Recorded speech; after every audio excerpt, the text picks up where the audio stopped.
Halo, assalamualaikum warahmatullahi wabarakatuh. Jumpa lagi dengan channel saya dari Seudi.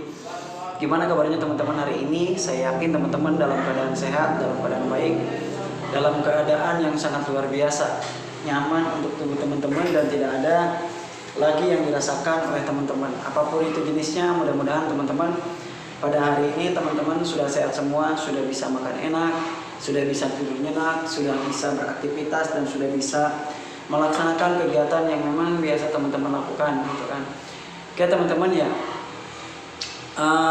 itu doa yang terbaik dari saya buat teman-teman ya. Hari ini hari Minggu saya udah lama nggak bikin video ya, karena itu tadi lah saya kerja gitu kan teman, cari uang. Akhirnya kadang-kadang bikin video itu seketemunya aja, kadang hari ini, kadang pasnya aja, pas cekapan itu saya insya Allah bikin video gitu. Paling saya bikin short video gitu teman-teman ya. Nah buat teman-teman yang sudah bertanya di kolom komentar, saya ucapkan terima kasih. Yang sudah bertanya di kolom WhatsApp juga saya ucapkan terima kasih gitu kan, di WhatsApp saya gitu kan. Karena memang untuk membangun ini semua kita butuh namanya seseorang untuk membangun mental kita. Kita butuh dipercayakan, diyakinkan oleh seseorang yang memang pernah mengalami atau yang paham dengan penyakit ini gitu kan. Oke teman-teman, ada yang cukup menarik buat saya ketika saya membalas WA teman-teman. Yang kemarin yang masuk di WA saya itu teman-teman, ada yang bertanya sama saya, abang kena anxiety dulu atau kena GERD dulu? Jadi gini teman-teman ya, perlu saya jelaskan bahwa saya itu terkena anxiety terlebih dahulu ya. Anxiety saya itu teman-teman terjadi saya sekitar di kelas 3 SMA sekitar tahun 2003. Nah itu terus saja, jadi saya sih sebetulnya nggak tahu itu anxiety teman-temannya, artinya saya nggak tahu itu kecemasan, nggak tahu itu apa. Tapi yang saya rasakan dari tahun 2004 sampai tahun 2016 itu sekitar berapa tahun gitu kan, lama banget ya. Saya itu orangnya gini teman-teman ya, mencari tentang ciri-ciri kematian, orang mati mendadak. Terus kita ini kayak gimana ya, bentar saya mati gitu. Jadi pikiran itu terus aja dari 2004, dari SMA itu sampai dengan saya 2015-16 itu. Jadi masih dari dulu itu ada teman-teman. Tapi kalau pola makan biasa saya, pola makan biasa, nggak berpengaruh terhadap, nggak ada sensasi. Cuma kalau misalkan saya berpikiran tentang mati, tentang penyakit berat, itu udah dari 2004 gitu kan. 2004 itu saya sudah mengalami hal seperti itu gitu kan. Contoh ciri-ciri kematian 40 hari sebelum meninggal orangnya, itu selalu mencari hal seperti itu saya gitu kan.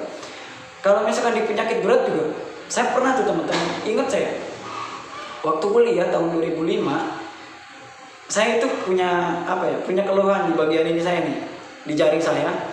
Itu saya mikir karena waktu itu ada yang diamputasi gitu kan, diamputasi. Saya mikir tuh, wah, kemudian ada yang manusia kayu itu gitu kan. Saya berpikir, wah jangan-jangan saya jadi manusia kayu gitu kan, gini harus dioperasi. Nah dari situ aja udah tahu bahwa saya itu ada rasa seperti itu gitu. Cuma saya nggak terkena waktu itu. Jadi saya makan biasa, ngopi gitu kan. Kalau ngerokok saya 2005 enggak, 2004 saya nggak ngerokok. Saya ngerokok itu tahun 2008 saya merokok sampai 2012 gitu. 2012 saya berhenti merokok sampai 2015 akhir gitu. Dari 2015 saya merokok sampai 2016 itu gitu. Nah jadi dari awal pun saya sudah terkena dengan rasa cemas itu ya. Kemudian saya pernah juga sakit gitu kan di bagian kuku saya. Saya mikirnya, wah jangan-jangan kaki saya diamputasi terkena penyakit ini itu. Nah ternyata memang saya dari dulu sudah punya ada rasa seperti itu. Cuma saya nggak sadar itu namanya kecemasan. Ya waktu itu mungkin nggak terpikirkan ya, parah-parahnya itu di 2016 yang menyebabkan saya menjadi kurus kering ya seperti ini gitu.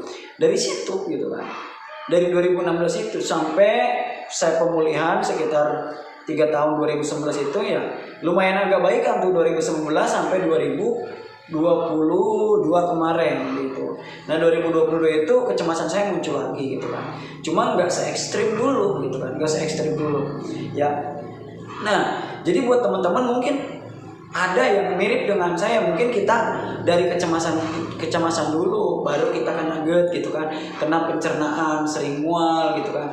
Padahal dulu juga teman-teman gitu kan, saya waktu itu pernah teman-teman ya, kalau tidak salah waktu semester berapa ya, tahu semester 4 atau semester 5 itu saya pernah itu mual banget gitu kan. Saya dari rasa cemas itu mual, cuma nggak dipikirinnya jeli seperti sekarang. Kalau dulu ketika saya mual mungkin masuk angin, kerokan, udah selesai gitu kan. Tapi sekarang nggak gitu ya teman-teman, kita cara berpikirnya berbeda, cara menanggapi diri kita berbeda, cara menanggapi sakit kita berbeda, yang menyebabkan mungkin kecemasan kita itu terus muncul gitu kan. Ya seperti itu. Nah, kemudian ada yang bertanya lagi sama saya, itu terkait dengan anxiety dan GERD. Jadi saya itu lebih dulu terkena anxiety daripada GERD. Bang, sekarang masih ada nggak yang dirasakan setiap hari? Apa ya? Ada teman-teman, ada, tetap ada. Saya mengakui, cuma mungkin bedanya saya gitu kan, bedanya saya dengan teman-teman itu, kalau saya sudah bisa biarin aja, toh ini juga saya pernah dulu gitu. Jadi akhirnya saya aktivitas tetap biasa. Cangkeng apa nih, pinggang aja nih, ini ya teman-teman ya, ini itu sakitnya itu sampai sekarang nunduk aja nggak bisa.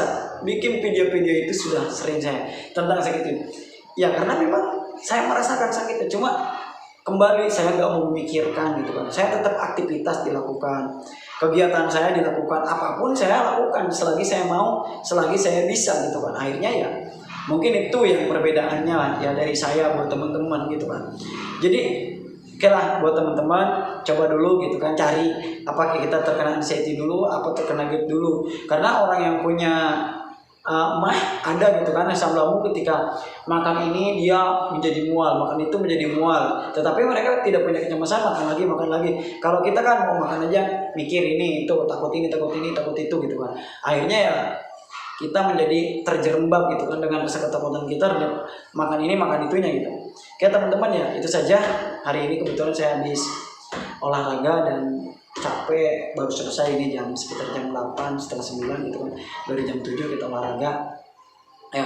Jadi buat teman-teman tetap semangat, jaga kesehatan selalu di rumah, minum vitamin jangan lupa, asupan makannya yang bagus gitu kan, biar kita energinya masuk energinya itu bagus gitu kan, supaya tidak lemas, tidak kelayangan.